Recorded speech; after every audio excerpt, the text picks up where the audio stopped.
Salve, salve, galerinha! Primeirão do coronavírus. Vamos para a nossa aula 12, então. É uma aula que a gente fala sobre o começo da literatura brasileira. Então vocês têm que começar a ficar ligados, porque agora o bicho começa a pegar, né? E o primeiro período é o período de quinhentismo, é um século, de 1500 a 1600, e é marcado pela chegada de diversos viajantes ao continente americano. E no Brasil não foi diferente.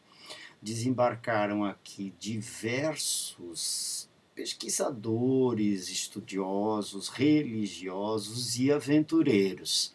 E aí a gente divide esse grupo de aventureiros em dois grandes grupos. Primeiro, os caras da literatura informativa, que são os viajantes sem vínculo com a religião. E depois, os religiosos que vieram junto com a igreja. Outro detalhe igualmente importante é vocês pensarem o que estava ocorrendo lá na Europa ao longo do quinhentismo. E lá na Europa, como a gente viu, a gente tinha o renascimento cultural, uma exuberância cultural impressionante. Aliás, essa exuberância cultural, essa exuberância artística, ela na verdade, ela só reproduzia o que já estava ocorrendo também na área científico-tecnológica, né? Se vocês forem se lembrar, a gente falou ali de Leonardo da Vinci e tal, ou seja, a obra, né, da vida do Leonardo da Vinci anda lado a lado com a obra dos navegantes, a ciência, os avanços científicos que permitiram a invenção da caravela, essa nau aqui que varava os mares, tá? Então, o renascimento cultural, ele vai andar de mãos dadas com o renascimento, que é o renascimento artístico, tá certo? Então, a ciência, a tecnologia, gente, elas avançam muito durante esse período aí. Eu queria mostrar para vocês perceberem uma raridade, um filme de 1937, no qual já aparece a ideia do descobrimento. É o primeiro grande longa-metragem brasileiro de um diretor chamado Humberto Mauro e uma obra de 1937. Adivinha qual que era o tema? O descobrimento do Brasil. Nessa obra, nunca é demais ressaltar, a gente vai ter a colaboração de luxo do glorioso Villa-Lobos na trilha sonora, tá? Então olha só o que foi o primeiro filme, né? O primeiro grande longa-metragem brasileiro desse Humberto Mauro aí. Obra do modernista Villa-Lobos, à época já um músico consagrado no Brasil e no exterior, né? E aqui a visão dos portugueses, aí os atores que representavam os primeiros portugueses aqui chegando, o primeiro contato do europeu com o silvícola, aí o astrolábio, né, gente? Pô, esse astrolábio aí era uma grande invenção dos portugueses, ó, esse astrolábio. E aqui já o momento da primeira missa aí, né? Eu fiz um corte ali, uma edição só para vocês se ligarem, que o tema, a temática da primeira missa vai ser uma temática recorrente na cultura brasileira. E esse conjunto de detalhes, na verdade, é que é de vital importância quando se fala em quinhentismo, ou seja, os aspectos que acabam marcando a cultura brasileira, eles vão ser retomados por grande parte das manifestações artísticas. Isso aqui é o que a gente tem aí para vocês se ligarem quando o assunto é quinhentismo. O grande aspecto aqui é que, ao longo de um século, entre 1500 e 1600, o Brasil colônia ainda estava por se fazer. E aí, grandes grupos de criadores eram laicos, né, pessoas que não eram religiosas, e a sua obra era uma literatura preocupada em informar o europeu, gente, o que estava se descobrindo nesse continente imenso descoberto.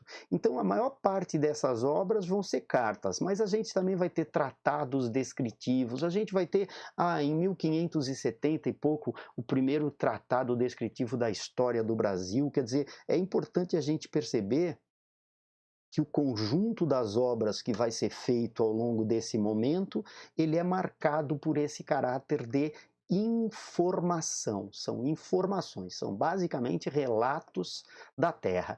Por outro lado, chegaram também diversos missionários, e grande parte desses missionários pertencia à companhia dos jesuítas, os jesuítas lá que tinham sido criados pela igreja, gente, para combater o protestantismo, tá? Então eram missionários cuja a carga era justamente viajar mundo afora, levando a palavra do Senhor. Então a ideia dos jesuítas era catequizar os indígenas. Ora, como a gente tinha a dificuldade toda de conversar com o indígena, estabelecer o contato com o indígena, essa primeira dificuldade vai ser superada com os jesuítas, que vão escrever músicas, vão escrever poemas, vão escrever teatro, e através dessa arte eles conseguem a obra de catequizar o indígena.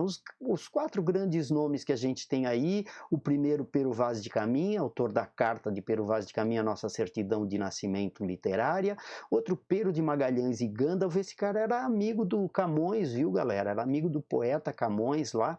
E o Pero Magalhães de Gandalf vai escrever a primeira história do Brasil, e aqui a gente tem dois jesuítas importantíssimos, o Manuel da Nóbrega e o José de Anchieta. Os dois, em parceria, inclusive, foram os responsáveis pela fundação da cidade de São Paulo. Então isso é o que a gente estuda aqui, ó. Nesse momento, eu queria chamar a atenção de vocês para algumas características que frequentemente vão aparecer nas questões de uma maneira geral.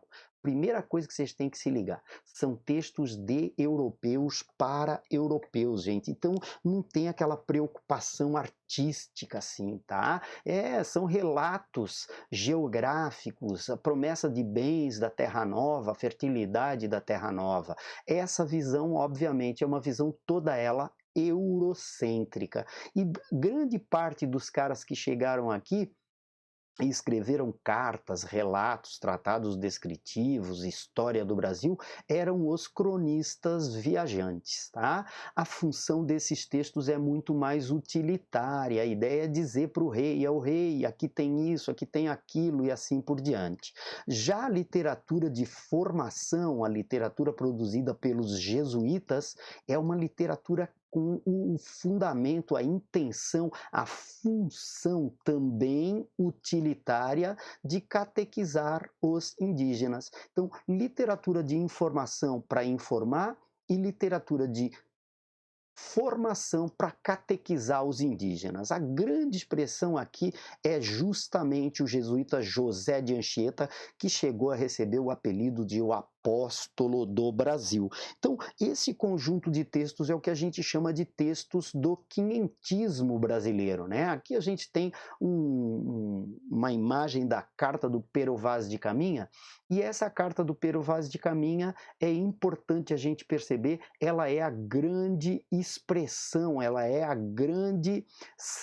o grande aspecto marcante aí, pessoal, de 1500, considerado a nossa certidão de nascimento. Então, em 1500, o Pero Vaz de Caminha escreve a sua carta de achamento, e essa literatura de informação acaba sendo a literatura. Aqui está escrito formação, mas deleta aqui, tá, galerinha? É informação. Ela acaba sendo a nossa certidão de nascimento. Primeiro texto aqui redigido. Diz a lenda que outros dois foram redigidos, mas o que sobrou mesmo foi a carta de achamento do Pero Vaz de Caminha de 1500. Então nota, né, gente, que é um conjunto de textos bem caracterizado com esse aspecto marcadamente, esse tipo de aspecto aí que é o fundamental para vocês se ligarem, né? São relatos, o cara chega na Terra Nova, ele vai mandar para o rei as notícias dessa Terra Nova, e adivinha, de um lado as grandes perspectivas econômicas que a Terra apresentava, tinha água pura, tinha pau-brasil e tal, mas por outro lado, na mesma carta, o Pero Vaz de Caminha já diz: olha, o rei, talvez a grande contribuição, a grande colaboração que nós podemos deixar, que Portugal pode deixar nessa terra, é justamente a ideia de deixar transformar esses indígenas em fiéis seguidores do cristianismo.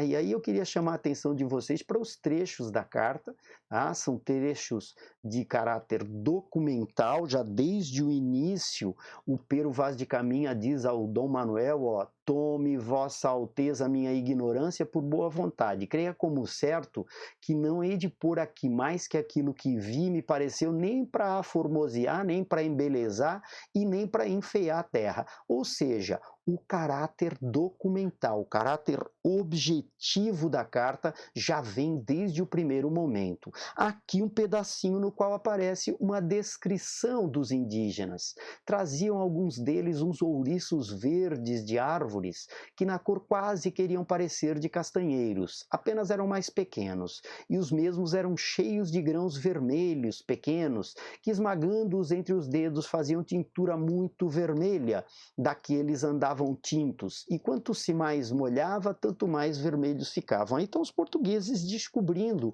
uma das riquezas da terra, né, a tinta vermelha do pau-brasil. Um outro detalhe da carta também diz respeito justamente à fertilidade da terra, e vocês sabemos que ele estava atrás de grana, os portugueses queriam grana, e o Pero Vaz de Caminha diz, olha, querendo se aproveitá-la, essa terra, dar-se-á nela tudo que por bem for. O melhor fruto que nela se pode fazer, no entanto, será salvar essa gente. Salvar essa gente, galera, é justamente transformá-los em seguidores do cristianismo, tá? Então, nota que a gente tem aí claramente expresso esse caráter documental em textos descritivos, frequentemente se descreve a flora, a fauna, os nativos, tudo atrás de uma objetividade, de uma clareza imensa, que era o que o rei lá cobrava desses viajantes, tá?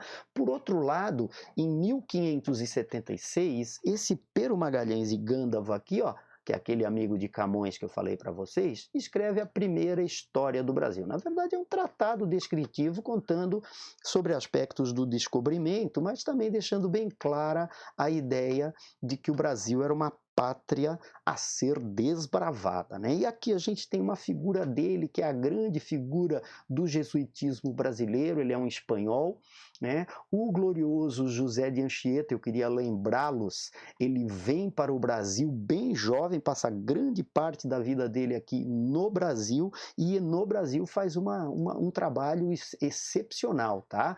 Primeiro detalhe, ter sido conhecido, ficado conhecido como o apóstolo do Brasil. Queria lembrar vocês que algumas décadas aí o João Paulo II acabou selecionando, né, entrando com o processo de santificação, né, tornou-se beato, alguma coisa do gênero, mas é importante a gente sacar que o José de Anchieta é uma figura lendária da Igreja Católica. Um outro detalhe igualmente importante é que grande parte do trabalho dos jesuítas, assim como do trabalho do Anchieta, vai se traduzir em uma série de cartas. Aqui, carta ao padre geral, uma espécie de relatório também, gente, ó, que ele manda em 1560, falando, há tão poucas coisas dignas de se escrever que não sei que escreva, porque se escrever a vossa paternidade, que haja muitos dos Brasis era como eles chamavam os indígenas, ó, convertidos, enganar-se-á a sua esperança, porque os adultos a quem os maus costumes de seus pais têm convertido em natureza, cerram os ouvidos para não ouvir a palavra da salvação. Nota que é ele conversando sobre a dificuldade de converter esses indígenas. Aqui já a gente tem um pedacinho de um teatro que é a peça mais famosa dela, galera, o Alto dele. Aliás, né, é a peça mais famosa do teatro do glorioso José de Anchieta, é a peça Alto de São Lourenço, alto, peça religiosa, e notem aqui tem um personagem, né, esse personagem é a ideia de que um personagem que é um dos demônios, ó, diz o seguinte: esta virtude estrangeira me irrita sobremaneira, quem a teria trazido com seus hábitos polidos, estragando a terra inteira? Só eu permaneço nesta aldeia como chefe guardião, minha lei é a inspiração, que lhe dou daqui vou longe visitar outro torrão. É o demônio dizendo que tem que ir embora porque os estrangeiros trouxeram a virtude. Ora, que virtude era essa? A virtude da religião. tá? Não se esqueçam que o José de Anchieta, ao lado do Manuel da Nóbrega, foi o responsável pela fundação da cidade de São Paulo. Eles fundavam uns colégios, galerinha, e depois, ao redor desses colégios, começavam a surgir as cidades. No caso do Manuel da Nóbrega, ele ajudou o Anchieta na fundação do colégio, e aí a gente tem esse caráter aí muito marcante, importantíssimo do trabalho desses grandes primeiros jesuítas que aqui aportaram e que, ao lado dos portugueses, foram responsáveis por esse processo de colonização. Em geral, é isso aí o que falam para vocês sobre o quinhentismo. Eu queria chamar a atenção de vocês para um outro detalhe igualmente importante, gente. Eu tenho uma videoaula mais completa ainda no meu canal, se vocês quiserem, procura no YouTube lá, Professor Deschamps, tá certo? Que é nós na fita e os boy no DVD, gorizada, com esse quinhentismo aí, era isso. Um abraço forte, não se esqueçam de fazer as tarefas, eu vou deixar as tarefas lá para vocês fazerem, hein? Tá bom? Um abraço forte e até a próxima!